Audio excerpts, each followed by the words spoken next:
Hello, I'm Jyotika. Welcome to Excelling Psychology. In today's class, we will review approaches by practicing some exam style questions. So, this lesson is suitable for both UK and Oxford International AQA A level psychology students. I will introduce myself first and my approach to these lessons. So, in case you just want to begin with the first answer, I have included timestamps below. You can skip into the video a little. I am a school teacher and international private tutor for psychology, GCSE, and A levels since more than 10 years now. I also tutor university level students. So, if you want to schedule your classes with me, you can contact me. I've left my personal number and email ID in the description box and pinned comment below. I can also help you with any correspondence work. If you need help for your projects or you just want me to check your practice papers and give you feedback, I can help you with that as well. In case you have any questions about the videos that I make on this channel or any suggestions, comments about them, please leave those in the comments box below. If you contact me on my personal number for videos on this channel, you will not get a response. So that's why if you want answers from me, please approach me through the right channel. My approach to the lessons is to solve answers rather than going over the content, because I know content most of you understand easily with the help of your school, or even the textbooks are made in a way that in very simple terms things are explained and you can understand well. So mostly in so many years I've seen students don't have an issue in understanding the content except for some places. What you need is exam practice. So students themselves tell me they need more help in writing answers, and I understand that when I work with them. They have good understanding of the content, but where they lose marks and they really come down on grades is they don't know how to structure the answers. Normally I just solve past papers on this channel, but past paper questions are not repeated in the sense that the wording would change a little.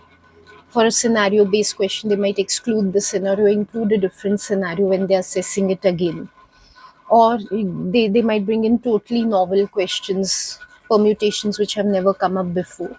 So doing past papers is very good. That's why I do upload past papers from time to time. But doing practice and mock papers is equally useful. We can't ignore them. So practicing those questions which haven't come yet is also very helpful in writing well in the papers. Uh, when it comes to practicing these type of answers, I would suggest very strongly, because I can't give you one-to-one tuition on YouTube. How you can try to bring it close to one-to-one session is look at the question that I read out, pause the video, write down your answer, resume the video, and see whether you've written your answer in the way that I am explaining according to the guidelines that I'm giving you. That way, you will learn from this video. What I have noticed, if you just keep on passively seeing something, it feels as if you've understood, but till you actually practice and become active about it, you're not sure whether you've understood or not. So to make the most of this lesson, just be active, just keep on practicing along with it. Also, in this lesson, what I will be doing is explaining to you how to write answers. Like I told you, questions don't repeat from past papers. In the same way, these mock questions are not guaranteed to be the ones in the paper. So, what is more important than knowing what to write for these answers is to know how to write these answers. So, as we go along, I will keep explaining to you how to look at the command terms, how to interpret the marks allotted, how to make your question answer really focused on what the question requires, how to meet mark scheme requirements. I'll keep explaining those things. That's why I've included a variety of questions with all types of assessment objectives and of all marks, small to larger questions. So I hope from this lesson you will benefit in terms of how to answer any question which comes from approaches in the paper. Of course, I cannot exhaust all the approaches topic in this one lesson, but I've tried to include those questions which are found to be a little more challenging by students. I will try to make subsequent videos also on approaches, like I'll try to come back to it soon. Okay, so keeping all this in mind, I'm just going to write down some answers in bullet points. I'm not going to write complete answers, otherwise the video becomes very long. In case you want to see how to write full answers, especially I know for 16 markers, or if you're Oxford student, 20 markers, you want to know how to write, there are a number of videos available on my channel. You can see them where I've written full answers and explained thoroughly how to write. Also, I now keep releasing model answers from time to time, like essay packs, I call them. And one pack contains like about 3 essays on a given topic. So if you want to purchase any of that, I will include the links in the description box and pin comments. You can buy from them. I've not been able to write essays for all the topics as of now, but I have written some on biopsychology and cognitive development at the time of making this video. So those are available. Soon I'll make the approaches essays also available. So you can keep checking my website, you can bookmark it, and you can subscribe to this channel to get updates about when material is being released. Okay, so that's for what I wanted to discuss in the introduction. Now let's come to the first question and let's see how we should interpret it and how we can write an answer for it. I'll read out the question first. Identify one area of psychological research from the cognitive approach in psychology and explain how this research may have beneficial effects for the economy.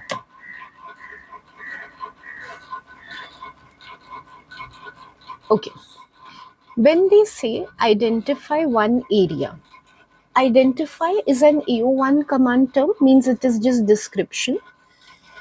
And anyways, by policy, you should always begin by directly naming whichever area you're taking whenever it comes to approaches. Just make it very clear to the examiner that this is the area I'm taking.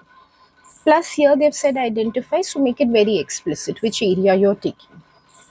Many students have a misconception that when the word research is used, they have to talk about some particular study. In AQA, when the term research is used, it means either theory or study, because theories are also based on researches. Okay, from the cognitive approach, so make sure you don't confuse with any other. Make sure you're focused on the cognitive approach and explain. So first part is you identify some area, then you explain how it has beneficial effects on the economy. So make sure you take something which is actually good for the economy, helps in, like, to put it crudely, selling and buying things, which helps to boost the monetary value of the economy. Think of that. Okay, now what you can do is before writing an answer, you can brainstorm some possibilities. Which are the possible areas you can take from within cognitive which have been helpful in the economy? And then you can start writing. So let's quickly brainstorm. I think the easiest one would be models of memory. You all are most familiar with it, like it's the most popular topic with students. Within that also, I would say the Atkinson-Shiffrin multi-store model is the most popular with students. So you could talk about an application of that to the economy, which has been helpful. In my opinion, advertising is a very good area. It's like directly pertains to the economy. So you know how Atkinson-Shiffrin model has been used to make better advertisements that people remember and increase sales of products. So that's one.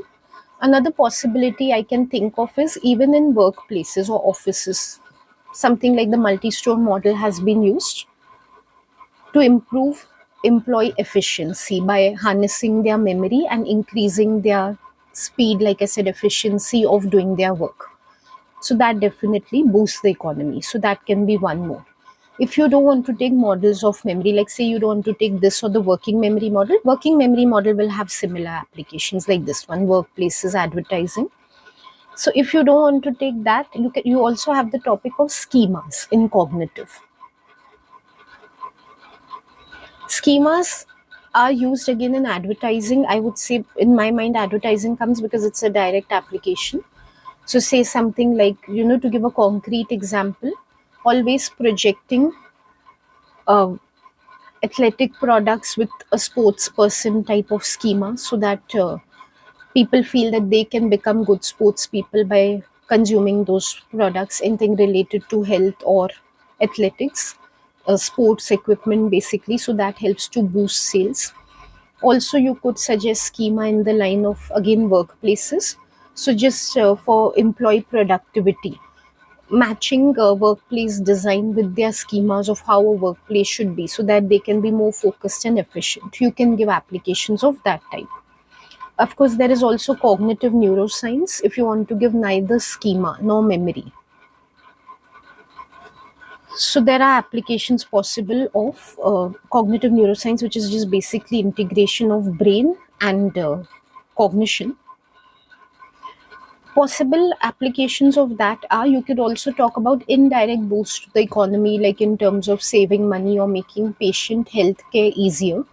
So if there are patients of, say, disorders like amnesia or schizophrenia and so forth, by using cognitive neuroscience, doing research in the area, applications have come up like drug therapy or surgeries. And when those are used, then we can save hospitalization costs of these patients, and we can enable them to become more productive members of society, so that boosts the economy. You can give a specific example also, like say if there are some patients having prefrontal lobe damage, you could even take it to aggression, in fact, not necessarily psychological disorders. So then when we give them medicines which can regulate their levels of dopamine, which is the main neurotransmitter here, that helps to reduce their criminality or improve their mental status, and that helps them become more productive, in turn boosting the economy. So those type of applications are there. Okay, so now I'll just take one of these and I'll make an outline for it, and you can also structure your answer accordingly. How I will make the outline is keeping in mind that it is for 4 marks. So how I will get my marks is, one, for identifying a relevant area, so that will be my first point. Second, for introducing an idea of how that applies to the economy. Third, for explaining that idea further, exactly how it is boosting the economy. And fourth, for further explanation, or I would suggest giving a concrete example of how it can actually boost the economy. When I put down the structure, it will become more clear to you how I'm answering. Just keep in mind that because it is for 4 marks, you should give 4 unique points to score well. So first I will identify the area as Atkinson and Shiffrin's multi-store model of memory.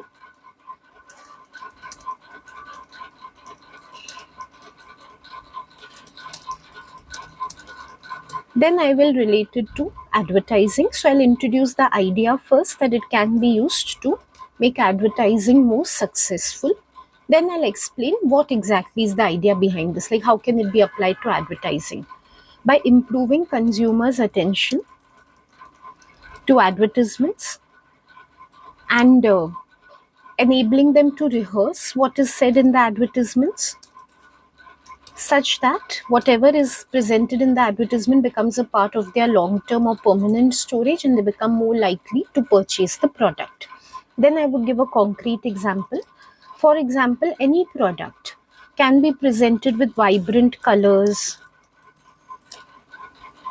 say loud music, or in the sense loud and engaging music, which draws attention. So vibrant colors, pleasurable music, that will capture the senses of the consumer, their hearing, their vision. And because it will capture their attention, information will pass from sensory memory to short-term memory easily.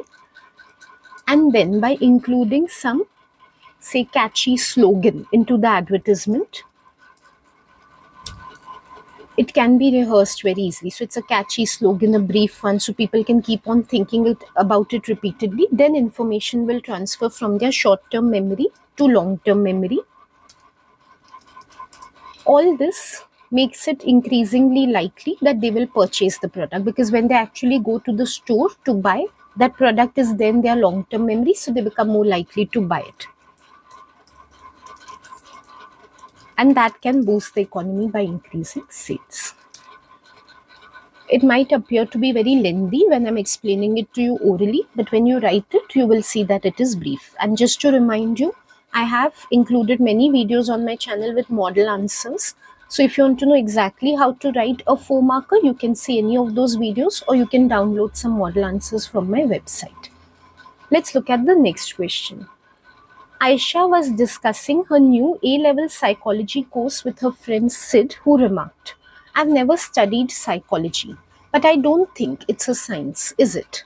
Aisha responded, "Maybe not originally, but it has developed scientifically over time." How could Aisha justify psychology's evolution as a science to Sid? Okay. This is a 6 marks question. It is an application type, but this is one of those application questions in which there is a stem, but there's no novel scenario to which you have to apply what you've learned. It's almost as if you're presenting AO1 only, but one character speaking out to the other in that way. So definitely in your answer, you do mention the names of Aisha and Sid because they are mentioned in the situation. But the content that you're going to cover is going to be your description AO1 of what you've learned about how psychology has developed scientifically over time. So I would suggest, regardless of how it is presented in the mark scheme, you take it as an AO1 question, a description one. You just have to write what you've learned in the course. Only while writing, just keep on saying that this is what Aisha will tell Sid. That's all. Now, because it is for 6 marks, we need to think of, like I've said, 6 unique points of how psychology has evolved in this case as a science. You can begin right from the beginning. So, historically, 1879, when Wundt came in and he brought in the laboratory type of research into psychology. Prior to that, it was philosophy. Another way of going about this is if you find it difficult to directly come down to the outline, you can go line by line on this situation. I'll just show you that, and you can think of whatever is happening in this situation, which points apply to that, like from where have they drawn these points. So when it is Sid who says, I don't think it is a science, why he might be thinking that? Because the origins of psychology are in philosophy before it became a science, right? And then when when Aisha says that it has developed over time, then we know it is Wundt who's the first contributor. So how did it shift from philosophy and develop over time as such? Wundt. And then there's a lot what is like following. After Wood came in, what all was there. So if it helps you, like first reading and connecting with the syllabus and then making an outline, you can go about it that way. Okay, so like I said, we could begin with Wundt and the laboratory as the first point. And once we've started off with Wundt, we can give 2 or 3 more points about what he used to do. So first thing is the historical transition that he brought in by establishing a laboratory. Second thing, the method which he used, introspection, which was scientific because it was an empirical method. Of course, it is later contested, but at that time, it was an empirical way of doing things rather than just philosophically speculating. Another point could be about structuralism, the whole school of psychology which he brought in, which was heavily inspired from natural sciences, trying to break down the mind into components and studying individual components just like it is done in other real sciences. Besides that, you can talk about after Wundt, what scientific advancements have taken place. So you could talk about Watson, his disregard for Wundt's method, and then himself introducing direct observation as the best research method into psychology and disregarding all which involved study of mental processes. And then from what Watson gave to today's neuroscientific research, which is like highly scientific in terms of looking at areas of the brain and so forth. Okay, this is like just a brainstorming. I'll make a proper outline, but what I want you to focus on in this outline is one, like I said, it's a more or less descriptive question, no matter how it is presented. Second thing is that you don't have to restrain yourself to Wundt. Many students have this misconception that if any question comes on psychology as a science, we can talk only about Wundt. Psychology as a science began with Wundt, but everything that happened after that has been, in fact, advancement in terms of science only. So definitely you can include beyond Wundt also what has made psychology scientific. Okay, for 6 marks, how I would structure the answer is, first, to begin with, it has originally emerged from philosophy, speculations, and to keep relating to the situation, because after all, a STEM is given, we have to engage with it, otherwise we don't get full marks. So that is why Sid must believe that it is not scientific. So I will begin that way. If you find it difficult to engage with the STEM, you can think of, I have to include wording from the STEM. That's a good way of thinking about it. So check from time to time. Have I included any wording from the STEM? Alternatively, you can keep using the conjunction because if it makes things easier for you. So you could say something like, Sid doesn't think that psychology is a science because it originated in philosophy and it was based on speculations of human mind and behavior. So, if using that because terminology helps you to keep on connecting with the situation, you can make your writing style that way. It's correct. Just make sure you're engaging. Next, you can talk about, like I said, Wundt. So, you can come towards Aisha. So, you could say something like, however, Aisha is proposing that it has become a science over time because, firstly, Wundt contributed to it by establishing a laboratory for scientific study of psychology in the University of Leipzig in Germany in 1879. Not compulsory, but it is helpful to remember the year in which the laboratory was established and where it was because it's a very important historical fact in psychology.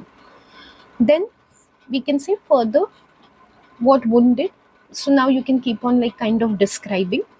He used introspection method. You could describe a little bit of it, like placing stimuli in front of participants or auditorily presenting them with stimuli so that they could describe their experiences, their thoughts, images coming to their mind, and feelings in response to the stimuli presented. And then you could say this is an empirical method. Unlike previous philosophical methods in which pure speculation was done, actual data was being gathered here from participants, which is how scientific research is carried out by gathering data on the field, real world data or factual data.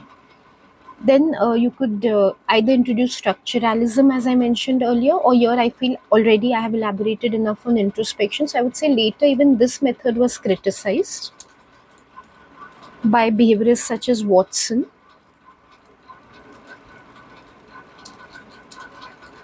who believe that the study of the mind is unscientific because it is at best indirectly observable. The Watson just disregarded the concept of mind.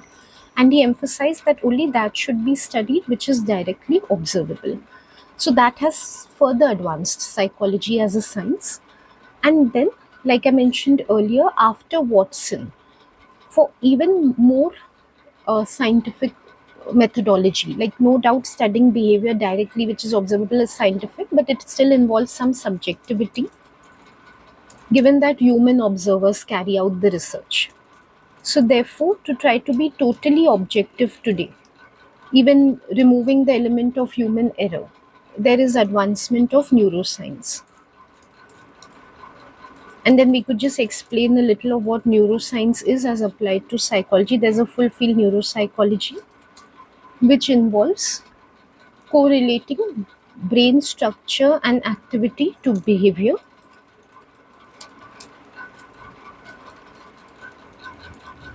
to make it very error free assessment of behavior and to establish correlates in the brain so that behavior can also be predictable. We have already mentioned that this is what Aisha is explaining, but for a good finish, again, you can relate this with Aisha and you can just say, so this is how she can justify psychology's evolution as a science to Sid. This is my suggested answer. Of course, there can be many other points that you could include in this, as I mentioned previously. Just make sure that you're taking care of how I've written the answer, including the character names being sequential, like starting from beginning, how it started becoming scientific to more recent advancement. Like give it a good logical and chronological order, and make sure to keep your focus only on what is scientific and not to deviate by going into specific researches done by behaviorists or Wundt or something like that. So this you can take as an outline. Your answer should just correspond to this one. Let's look at the next question. Outline one difference between the behaviorist approach and the cognitive approach. They can just pick up any two approaches and they could ask you for a similarity or difference. So it's always good to practice some of these type of questions. If it were for 2 marks, we could have just given 1 point, like named the difference and elaborated on it. Because it's for 4 marks, we have to elaborate a little more. One important thing is when they say one, stick to one. Many students, what happens is they are not able to elaborate. So they think, okay, for 2 marks, I'll give one difference, and for 2 more marks, I'll give another difference. But when they have specified one, they're going to credit only one. So no matter how many differences you give, they're just going to mark the first one, and the other one they're going to ignore. So even if you're not able to elaborate for 4 marks, it's best to write whatever you can for 2 marks and move on to the next question. Including additional points is just going to be a waste of time. Okay, first let's brainstorm the possibilities. What differences are there? One more misconception is if a difference is asked, it has to be a definitional difference. So by definition, this is the behavioral approach, this is the cognitive one, and this is the difference. That is a good point. But difference can be in terms of anything unless specified. So even in terms of issues and debates, strengths and weaknesses, assumptions, applications, and so forth, like researches, type of research is done, difference could be regarding any of these criteria. The basic definitional difference, if we begin with it, it's going to be about study of directly observable behavior, as we were just seeing in the previous answer also, versus internal mental processes. So we could take this. Alternatively, we could take the type of research done. So behaviorism uses empirical methods. Strictly what is directly observable, only that is studied by them. For further elaboration, you could include something about Watson or Pavlov's research. Whereas cognitive psychologists, they use a lot of inferential methods. Like no doubt even they do empirical studies, but because their subject matter is the mind, they can even do psychological tests that is done very commonly by them. And by that they inference the ability of the mind. You could include as an example something like Beck depression inventory. Also cognitive neuroscience methods which have come up, so correlating with the brain. So you could talk about PET, MRI, and so forth. That is generally not used by behaviorists, it is used by cognitive psychologists. You could also talk about assumptions, which is very close to the definition only, about behaviorism assuming that there is no mind at all and only what is directly observable exists. Whereas, and that's what hardcore behaviorists suggest, whereas the cognitive psychologists believe that in fact the internal mental processes are key to understanding human behavior. You could also talk about differences in terms of issues and debates, as I mentioned previously. When it comes to behaviorist approach, it's considered to be hard determinist. This is more for A-level students rather than AS students. So behavioral approach is considered to be determinist. Environmental determinism, hard determinism, because they treat human beings as if they are machines. Stimulus response model is used by them. Cognitive approach is considered to be soft determinist. Like no doubt, even they assume that we are determined to some extent by how our mental processes work, but then they also specify that we can control these mental processes at will. So attention can automatically be driven by, for example, by features of stimuli around us, but then we can also regulate attention by choosing what to focus upon. So we can also use personal filters to drive attention, something like that. You could also talk about reductionism, though it's generally a similarity, but you can present it in a way that it becomes a difference.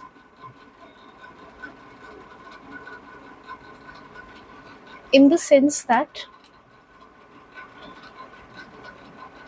this one, behaviorism, is counted as environmental reductionism. They are reductionists.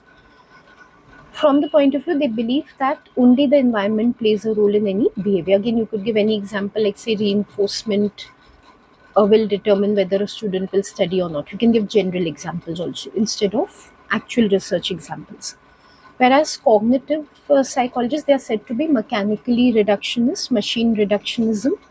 They assume that we have a computer type of processing. So they would propose that whether someone studies or not is totally dependent on their attention level or their intelligence capacity and so forth, disregarding the role of their environment or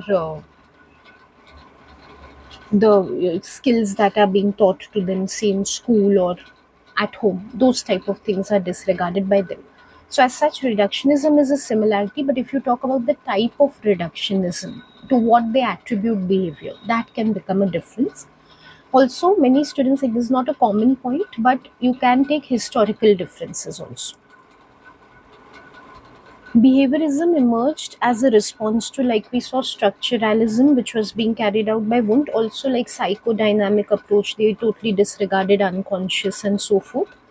So that is its origin, trying to establish psychology as like a proper or a natural science, replicating methods of physics and chemistry, and disregarding anything to do with what is unobservable.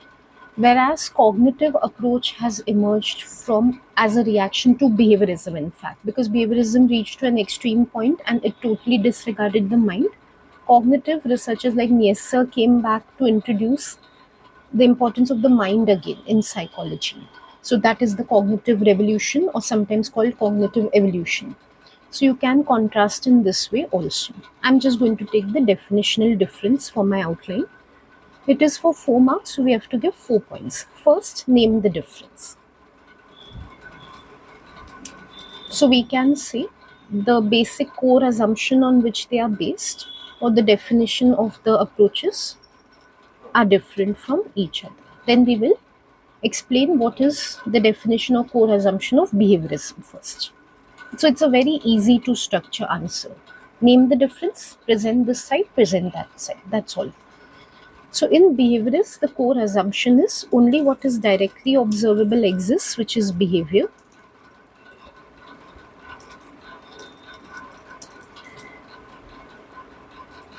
To elaborate sufficiently for 4 marks, like on the assumption that behaviorism is for 2 marks and cognitive is for 2 marks, I'll give an example. The classic research by Pavlov, in that the dog's saliva was assessed in response to the association between the bell, ringing of the bell, and the food. There was no attempt to investigate the dog's anticipation mentally or emotional response as such to the presentation of the bill. Only directly observable saliva was measured. Alternatively, you could give an example from Watson. In Little Albert case, they operationalized fear as crying by Albert. So again, they just focused on his crying in response to presentation of the rat. They did not try to investigate internally, emotionally, if he was feeling afraid or if his thoughts were around fear. That was not assessed. So again indicates that they only focus on what can directly be seen. Whereas cognitive psychology's core assumption is that what is indirectly observable is actually what is the chief driver of behavior. And that is what psychology should study, basically the mind or mental processes. And to give an example, I would give Beck's theory because that is the most popular. In that, Beck has focused on investigating core dysfunctional thoughts and beliefs which result in depression rather than the outward behaviors of depression, like not eating enough or not sleeping enough. That has not been his focus. So rather than the symptoms, he has focused on the psychological drivers of behavior. Alternatively, you could give examples from, say, Bartlett's schema theory. He has focused on how people's expectations of how situations, people, and stimuli should play out in the world, that drives how they respond to them rather than what the actual stimuli or situations are. So schemas also internal, you could take Piaget's example also if you're doing it in year 2. Schemas drive how children respond to the environment, assimilation, accommodation. So those type of examples, or even simpler one, memory, in which rather than focusing on what an individual is recalling, we are focusing on how memory is transitioning between the storages and enabling the individual to recall something. Let's look at the next question. Ron and Dawn are identical twins. The twins were separated at birth and raised in very different families. Ron was given a healthy diet. Dawn was raised in a poor environment where his family could not afford much food. When the twins were reunited at 40 years old, Ron was tall but Dawn was shorter. Distinguish between genotype and phenotype. Refer to Ron and Dawn in your answer. Okay, this is more or less the same as the previous 4 marker. That 6 marker. The second question. in the sense that you can do a line by line reading and keep thinking of which concepts have been applied, and then you could explain those really. So first let's do that line by line reading. They are twins and the question is about genotype, so definitely twins have the same genotype.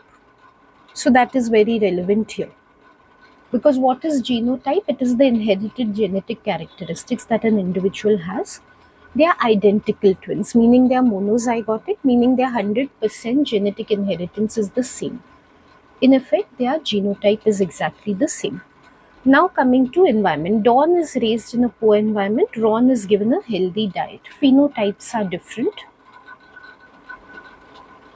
To recall what is phenotype, it is expressed genetic material because of interaction with the environment. So in Ron's case, he's getting a healthy environment. In Dawn's case, he's getting a malfunctioning environment. So whatever difference is going to be between them is going to be because of phenotype, and similarity is going to be because of genotype. So we see Ron is tall and Dawn is short. So this we can attribute to phenotype. This is a difference between them. Definitely not because of genotype, that's the same, so not possible. It's because of interaction with the environment. Okay, so now we've understood the scenario line by line also. The command term is distinguish. A scenario is given. Whenever a scenario is given, automatically it becomes an AO2 question. So we have to apply our knowledge to the situation. You can also think of it as AO1 for 2 marks and AO2 for 2 marks if that is helpful, because they have said distinguish between genotype and phenotype. So one approach is first to distinguish the concepts in general and then apply it to the situation. Alternatively, you can continuously apply, like give a point on genotype related to Ron and Dawn, give a point on phenotype related to Ron and Dawn. So whichever way it helps you, just make sure you have 4 unique points in the end to justify 4 marks. Remaining whatever advice I've given for the 6 marker in the second question, all of that applies here. Keep engaging with the STEM. So let's begin with genotype. I would like to give a general definition first. Like I said, it is inherited genetic material, or you could even call it genetic makeup of the individual. Then I would like to relate it to Ron and Dawn immediately instead of taking it separately. So I would say that they are identical twins. When writing in the paper, name them. Ron and Dawn are identical twins. Write complete sentences. So their genotype is exactly the same. Okay, then coming to phenotype, that is expressed genetic characteristics after genes interact with the environment.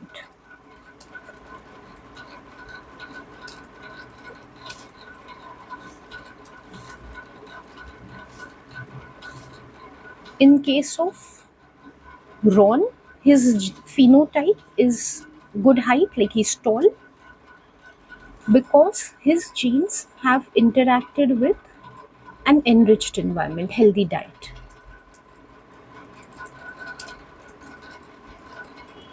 In case of Dawn, his phenotype is shorter because his genes have interacted with an impoverished environment, with a poor environment where he could not afford much food. I'm writing briefly here, but when you're writing, make sure to use wording like not afford much food, healthy diet. Use these words while answering. So say Dawn could not afford much food, indicating his environment was impoverished. That way. Not compulsory, like this much of an answer justifies 4 marks. Like you can see, I've given 4 unique points. 2 are definitions, 2 are linking to the situation. But if you want to go one step further, though not very important for the short answers, it's not like the essays with rubric marking. Still, you could just suggest that compared to Ron, Dawn is shorter. Not in absolute terms, it doesn't appear that he's very short. So that indicates that genotype have kept them at a close range to each other, whereas phenotype has slightly brought down one from the other in terms of height. If you want, you can include that sentence. I'm not including it, or you can just take it as I've explained something to further your understanding of genotype and phenotype. Next, we have a 2 marker question. I wanted to include some MCQs, I just forgot. So in the next video, hopefully I will make one more video on approaches after some other videos. I'll try to include in that. But at least we have a 2-marker question. Sometimes students are very good with essays because they've practiced a lot on essays for each topic. Into 4 markers, MCQs, they lose marks, ironically, which are the easier ones. So that's why I want you to have practice of that also. So I will include MCQs in further videos. Explain one problem with the concept of self-actualization. These type of answers are very straightforward, 2 marks with strengths or limitations. Problem is like limitation or weakness is being asked. You just have to name the weakness and explain it. That's all. So always there are going to be 2 points. Name, explain. Now, let's first brainstorm as always. What all possibilities are there? What all problems are there when it comes to self-actualization? I think the most obvious one that will come to mind is cultural bias. It is a Western concept very heavily focused on fulfillment of the self, so might not apply to collectivist cultures. Another point could be that it is sorry, something came to my mind and it just went away. Okay, let me make the outline for this quickly and then maybe it will come back to my mind. Yeah, I can remember the point now, but I'll just make the outline and I'll put it.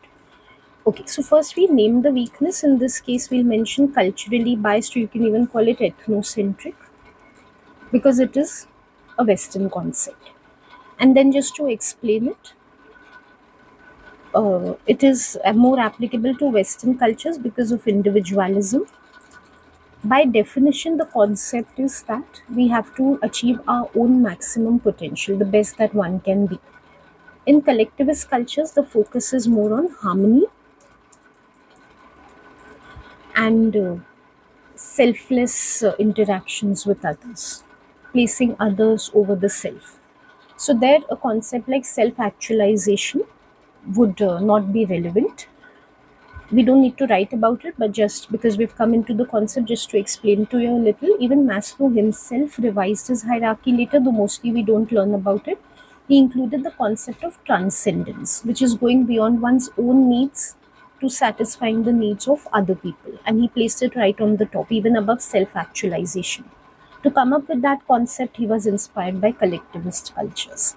So that really goes to show that even he acknowledged that all of his concepts might not be relevant to non-Western cultures. This is the most popular and the biggest criticism of self-actualization. So I feel that this is the one you should write about, but there are other possibilities also. One more which comes to my mind is research on self-actualization. It has been very subjective and biased, also very limited. So any one of these you can take. Either you can talk about the subjectivity of research or the bias of research, or the limited scope of the research. Why it is biased is because Maslow himself analyzed self-actualization quite philosophically or non-scientifically by looking at people who, in his opinion, historical figures who were self-actualized, like Abraham Lincoln or Mother Teresa, Mahatma Gandhi.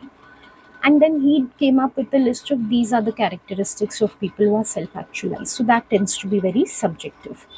Or you could also say it is limited in scope because he selected a particular sample of historical figures and based the whole concept only on them. The sample size is very small in that sense. So other people who are self-actualized might have different traits. It's just that Maslow did not assess them. Other possibilities for self-actualization, it's very idealistic. That can be a limitation. Just like we have that limitation for Jahoda, ideal mental health, very close to that. It can be seen as pressurizing individuals into believing that unless they have done something really special or like really pushed their potential, they have not achieved much in life, and it can create the problem of inducing low self-esteem in people. So ethically it can be a concern, this concept, and again because it's immaterial to collectivist cultures to a great extent, so there particularly it can be pressurizing and ethically concerning. These are the limitations coming to my mind. Definitely there must be many more around self actualization. You could also talk about it in terms of, it could be reduction is the standard point, that There can be other means also of fulfillment rather than just self actualization. Like not everyone might aspire, individual differences also, not everyone might aspire to be their best, so it's broadly generalized. Or some other approaches might not agree with this concept. It's coming from the positive humanistic research approaches like behaviorism would not agree with it, because again it becomes unobservable to a large degree, very subjective. So you could take any of that, and any other valid point you can take as a limitation. Just make sure you structure it as naming and explaining. Let's look at the last question. Different approaches in psychology explain the same behavior in different ways. Compare the cognitive approach with the behaviorist approach. In your answer, refer to at least one topic area that you have studied. Okay, this is kind of repetitive because we saw biological and cognitive before also, so we saw difference between them. Let's do one thing. Let's modify the question a little. Let's take some other approach. I think in this whole paper we have not taken the psychodynamic approach. I don't want to be repetitive. Since we are practicing, let's practice a little differently. If it was cognitive and behavioral, again, memory, assumptions, all those points which I discussed for the 4 marker, you could extend to the 8 marker. One thing which is coming to my mind, many of you must be thinking about what should be the word count, how many sentences we should write. Again, these type of things I'm not including in this video, what word count and all to target. I've discussed at length in my previous video, so you can watch those. Or in the model answers that I include, especially for past papers, many times I include examiners' comments in them. In that I mention word count and sentence length and so forth. So you can download some of those answers and you can get advice on how to word limit your answer. Okay, as always, first let's brainstorm the possibilities that we can write. Firstly, in questions in which there is a quote on the top, it's not a stem, it's not a scenario to which you have to apply, so it doesn't count as AO2. It's just a quote. Do mention it in your answer, but it's not like you're applying something to the quote. You're in fact using the quote to describe something better, so it's AO1 only. In these type of questions, compare psychodynamic and behavioral for 8 marks. AO1 is for 3 marks. AO3 is for 5 marks. Okay, so according to that, we know we have a lot to write when it comes to comparison of approaches. Be selective. That will be my advice. Don't try to include everything. Not possible. It's not a 16 marker. So though you must have learned many differences between the two approaches, just stick to one or two for the description, because after all you have to include a topic area also. That is also going to take up some of your word count. Okay, and for 8 marks, you want 3 marks, like I said, 1 point of difference, at most 2. Just target that for your structure. And for the evaluation part, 5 marks, 1 strength and 1 limitation. In the strength and limitation, because it is comparison of approaches, try to include both in each point, like both psychodynamic and behavioral in strength and psychodynamic and behavioral in weakness. Just do it that way. So that way you balance out your answer in both the approaches. You don't remain one-sided. Okay, again, let's brainstorm the possibilities for what we can cover in this. One is, okay, means in the sense, first let's think of the differences. Why I'm saying differences for comparison and not similarities? Because of the quote given. Different explains same behavior in different ways. So they don't want us to give similarities, they want us to give differences. Otherwise, for comparison, we can include similarities also. Only not in this case. One difference which is most obvious is focus on the unconscious, again core assumption of the psychodynamic approach. Whereas in behaviorism it is not only what is conscious but what is directly observable. Right? And other possible differences are, again, you can think of the parameters, like in terms of research methodology. Freud has mostly taken up case studies to discover the unconscious for the psychodynamic approach. So in-depth investigations, whereas behaviorism strictly looks at experimentation, the best empirical method possible.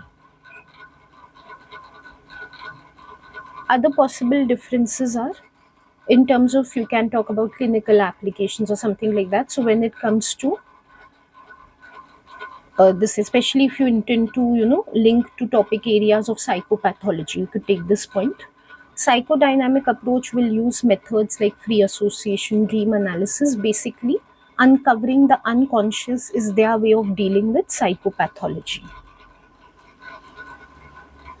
Whereas for behaviorism, their way of dealing with the unconscious is to modify behaviors in response to provocative stimuli. So, like something like systematic desensitization or flooding, other methods which they use.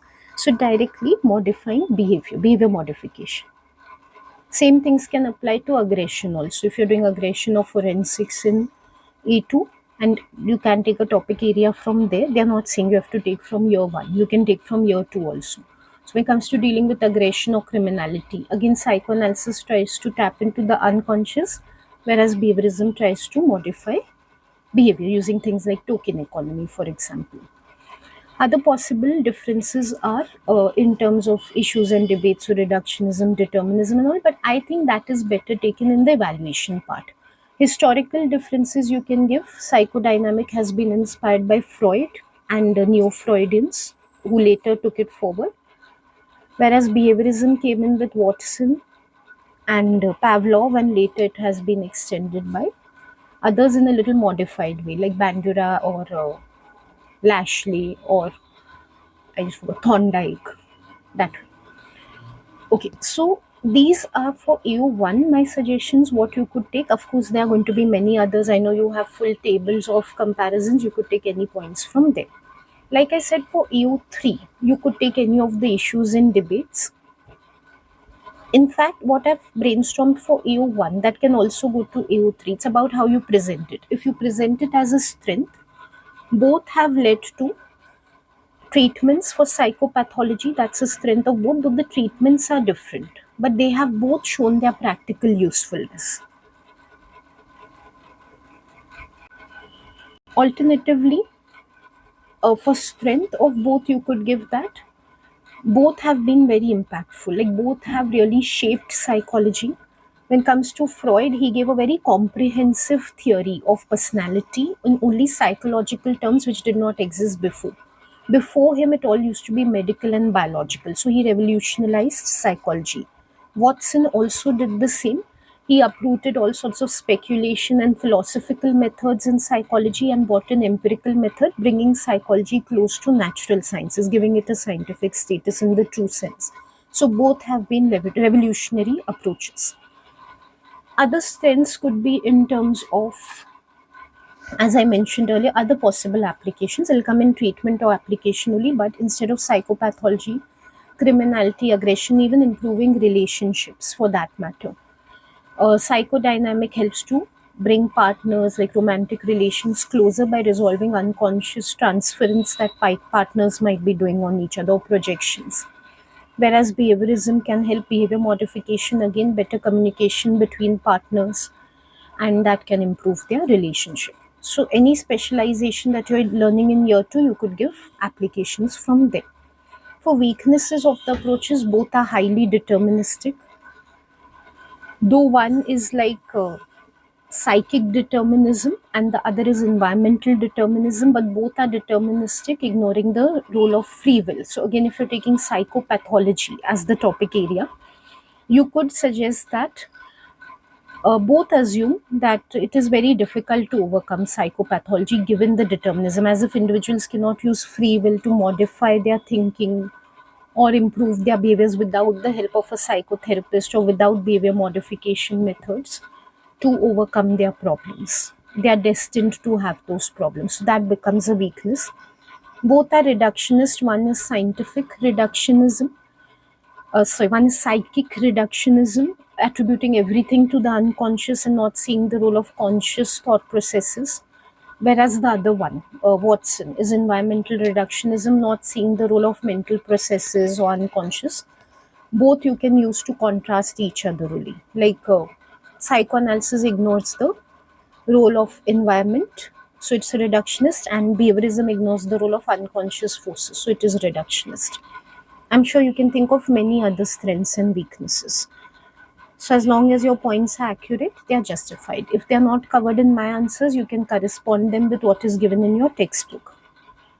For the topic areas that you could take, for psychodynamic, many students become confused which topic areas we can take. They feel they're very limited. Actually, there are quite a few topics which you can take for psychodynamic. Bowlby's theory counts under psychodynamic approach. Monotropic theory. Anything that you've learned about Freud's theory, even if under approaches and not in any of the other topics, you could give that.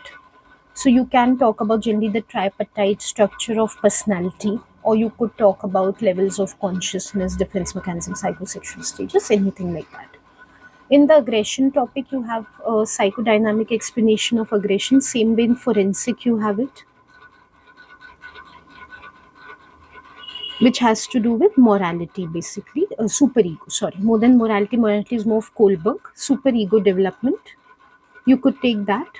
Easiest, as I've mentioned before, is psychopathology, in which you could take psychodynamic explanation or treatment of any disorder. For behaviorism, the topic areas are again quite a few. Psychopathology, again, you've done behavioral explanation of phobia, treatment of phobia. You could take, again, anything under behaviorism that you've seen in approaches or issues and debates, like Pavlov, Watson, Skinner, Thorndike, any of their researches, anything like that. Don't take Bandura, because though he was originally behaviorist, he went into social learning, which is considered as a separate approach in our case. So don't take it under behaviorism. Also, for behaviorism, you have, again, from year 2, lots of behavioral theories are there for aggression, forensic.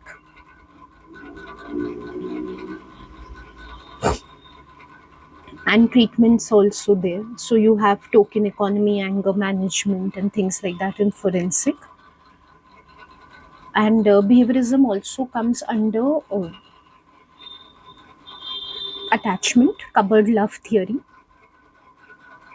right? And I'm sure you can think of many other, like this is spontaneously what is coming to my mind. Okay, so you can just brainstorm all the ideas. In the video, it looks long. When you do it in the paper, just takes a few minutes. Ideally, you should be prepared for an answer like this, like with your outline. If you're not, very quickly, you can brainstorm in a few seconds before writing.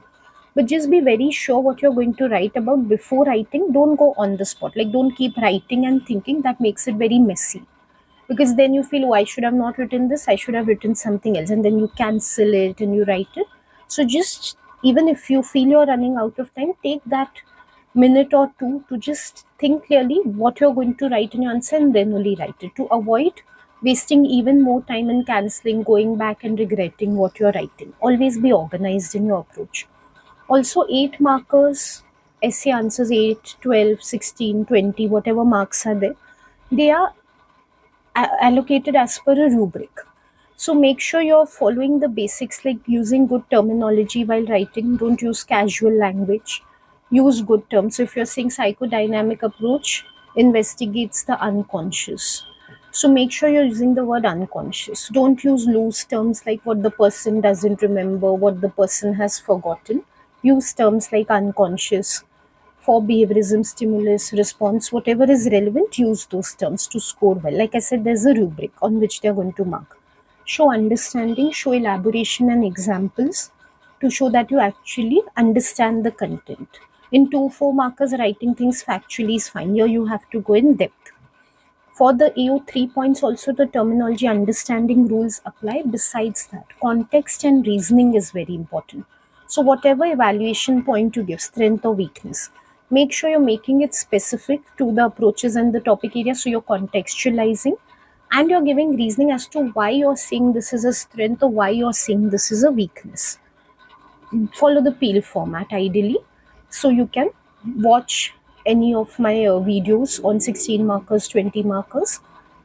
In that, I've explained in real depth how to give context reasoning, how to use the peel format. So any confusions can be clarified with that. I won't be able to go into much detail right now. So for AO1, my outline will be, first I will directly talk about the different approaches. So I would say, referring to the quote above, behavior has been explained differently by the psychodynamic approach and the behavioral approach. Because it's an 8 marker and not a 16 marker, I will not define each approach, becomes very time consuming and word consuming. So directly I'll present the difference between the approaches. And inherently in that only I'm defining the approaches also. Psychodynamic assumes that unconscious is responsible for all behavior, and behaviorism assumes that what is directly observable only exists. It does not try to identify any motivation for behavior. It assumes that behavior is only in response to external stimuli. Then I will come to the topic area, which can show this differentiation. So I would take psychopathology because I think it will be relevant to most students. For year two, it becomes very different, like which specialization, which option you're taking. But year one, everyone is doing psychopathology. So yeah, I'll take psychopathology, then I'll quickly explain attachment also, like as another possibility. Okay, so when it comes to psychopathology, the behavioral approach, for example, explains phobia in terms of association between an unconditioned stimulus that is scary or frightening and a conditioned neutral stimulus which becomes conditioned because of this association. You can give an example also, little Albert. Little Albert's phobia was because he associated the neutral stimulus of white rat with the unconditioned stimulus of loud sound. Whereas in psychodynamic approach, phobia would be explained as fixation on the this phallic stage of development. Oedipus complex. Little Hans is the example here. Because in his case, phobia developed because of displacement of the fear that he was experiencing towards his father because of castration anxiety onto horses, which resembled his father. So, two different ways of explaining phobia. This much is enough for AO1 for 3 marks. As I mentioned, instead of this, if you want to take attachment, for example, you could say Bowlby's monotropic theory, which is aligned with psychodynamic approach. It suggests that attachment comes from emotional bonding with one primary caregiver figure, which is typically the mother, and that internal schema which develops of trusting and loving the mother is what drives all future attachments. So it becomes a part of the unconscious and then drives all relationships and attachment in them in the future of the individual. Whereas the behavioral cupboard love theory suggests that the neutral stimulus of the mother or the primary caregiver gets associated with the unconditioned stimulus of food, which is naturally pleasurable to the child. And thereby, there is an attachment developed to the mother only because of this association. So, that way, you could give a difference. Now, coming to AO3, for a strength, I would talk about practical applications of each. Again, because I've taken psychopathology, this becomes easier. So both are like having usefulness to everyday life. Psychodynamic approach has resulted in psychodynamic psychotherapy, in which techniques like free association, dream analysis are used to uncover the unconscious. For example, in case of phobia, uncovering any fixation to the phallic stage and resolving that, which was done in case of little Hans also. You can give an example, his dreams, that giraffe dream was analyzed or free association was done to discover that he was representing his father in the horses. And then when Freud assured him that his father had no grudges against him, then Hans became absolutely fine. So he was treated through dream analysis. For behaviorism, there are lots of what are called CBT, but primarily behavioral therapy. You could give systematic desensitization as an example, developing a hierarchy from least to most threatening stimuli and making individuals practice relaxation in response to that, to a point that they become absolutely fearless about their phobic stimulus. Alternatively, you could give flooding, in which exposure is done intensively, implosion therapy, direct exposure to the most frightening situation, so that the association between fear and the neutral situation gets disconnected completely. So you can give any of those examples. So how you would justify it? See, a top scoring answer, like an 8 on 8, always keeps referring back to the question. That's like the main difference. It's always focused on the question or addressing the question. So that's the difference between a student who scores 8 marks full on the answer and who gets a little less than 8 marks. The quotation given at the beginning is different approaches in psychology explain the same behavior in different ways. So, a strength of them explaining the same behavior in different ways is the development of diverse therapies. And in case one therapy does not work for somebody, the other might. So, giving many treatment options or possibilities to patients. So, in fact, these differences in how they explain same behavior in different ways, like in this case phobia explained different ways, has given that solid application of making treatment available to all sorts of patients.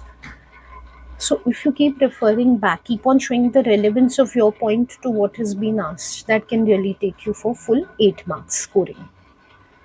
Okay, then in terms of weakness, I would take either both are determinist or both are reductionist. Let's take determinism for now. Both ignore the role of free will. And to continue with the example, because once I've taken psychopathology and phobia, it just becomes easy to continue with that. When it comes to phobia, there can be a role of free will in the sense that individual choices, like their lifestyle, abusing some sort of drugs, can also result in phobia, or making an active choice not to visit the therapist and try to deal with the phobia themselves. That can further compound the phobia, even if it doesn't result in phobia. Alternatively, individuals many a times, like other approaches suggest, like the cognitive approach suggests, you must have done the Dinado study. Individuals misinterpret or exaggerate the threat posed by a stimulus in their own mind, which makes them very afraid of the stimulus. So, their own free thinking can play a role in the development of their phobia. So, free will could also be playing a role in many ways, which is ignored by these approaches. That makes it appear as if having the disorder is destined, whereas not only free will could be contributing, and in the same way, free will could help in getting rid of the phobia, which the individual does not realize and just surrenders to what is destined if he follows these approaches. Now, to link it back to the stem given originally, different approaches explain behavior in different ways. So, what we can say is, though they do explain in different ways, they both end up becoming deterministic in one way or the other, either psychically or environmentally. So that is a difference, but it results in the same effect, that free will's contribution is ignored, and then both suffer from the weakness of discouraging responsibility or discouraging free will in taking over one's own mental health. Okay, so that is what you can write for the 8 marker. As I mentioned in the beginning, it's not possible to exhaustively cover the whole topic in one video, but as much as we have covered, it should help you in writing your answers for approaches. The intention is you should be able to write any type of answers with the help of what we have practiced over here. After all, even in your own individual practice, you can never exhaust all possibilities of questions that can come. It's just impossible because all sorts of permutations are there and scenarios are always unique, which are present in the paper. So, the whole idea of learning A level psychology well is to practice a lot, not with the objective of let me cram or memorize as much as I can. It's impossible. The course is not designed in that way. So, it'll be self defeating to try to memorize everything. But every practice of yours should be in a way that I become more skilled in answering this type of question. I become better in reading this type of question. I become better in brainstorming possibilities and thinking how to link this question with what I have learned in the syllabus. So every practice should make you more skilled at answering the paper. And that is the approach with which I prepared this video. And I hope you will also adopt the same approach in practicing for your psychology exams. Thank you for watching this video. I will keep making topical reviews like this. I think that should be useful besides past papers that I do and predicted papers. So after approaches, we have biopsychology. My next video is going to be on that. I don't know when it will come. I'll try to make it soon. And again, that will be helpful to both UK and international students. So you can keep a lookout for that. You can subscribe to this channel so that you get notified about it. So till then, Keep practicing. Lots is there to practice, so use your time wisely. All the best for your preparations, and I will see you soon. Goodbye.